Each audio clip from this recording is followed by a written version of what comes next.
Albinism ನಿಂದ brown ಕರಡಿ ಬಿಳಿ ಬಣ್ಣ ಆಗಿರೋದು ಗೊತ್ತು. ಮೆಲನಿನ್ ನಿಂದ ಚಿರತೆ ಕರಿ ಚಿರತೆ ಆಗಿರೋದು ಗೊತ್ತು. ಆದ್ರೆ ಈಗೀಗ ಈ ಕಪ್ಪು ಬಣ್ಣದ ಹುಲಿ ಪ್ರಗತಿಯಲ್ಲಿದೆ. ಹೊಸ ಪ್ರಭೇದ ಏನಲ್ಲ, ಅವಾಗ್ಲೂ ಇತ್ತು, ಆದ್ರೆ ಬೆಳಕಿಗೆ ಬಂದಿರಲಿಲ್ಲ ಅಷ್ಟೇ. ಇವಾಗ ಬಂದಿದೆ, ಕೇಳಿ. ಇದು ಬ್ಲಾಕ್ ಟೈಗರ್ ಅಂತ. ಇವೆಲ್ಲ ಬೆಂಗಾಲ್ ಟೈಗರ್ಸೆ, ಫ್ರೆಶ್ ಆಗೇನ್ ಸೃಷ್ಟಿಯಾಗಿಲ್ಲ. ಈ ಚಿರತೆ ಹೇಗೆ ಮೆಲನಿನಿಂದ ಕರಿ ಚಿರತೆ ಆಯ್ತು, ಹಾಗೆ ಇದರ ಜೆನೆಟಿಕ್ಸ್ ರೂಪಾಂತರಗೊಂಡು ಸ್ಯೂಡೋ ಮೆಲನಿಸ್ಟಿಕ್ ಟೈಗರ್ ಆಗಿವೆ.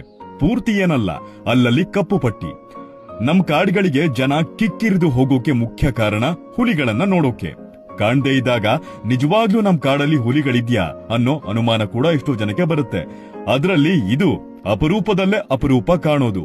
ಮೊದಮೊದಲು ಇದು ಕಂಡಿದ್ದು 1970ರ ಒಡಿಸಾದ ಸಿಮಿಲಿಪಾಲ್ ಹುಲಿ ಸಂರಕ್ಷಿತ ಅಭಯಾರಣ್ಯದಲ್ಲಿ.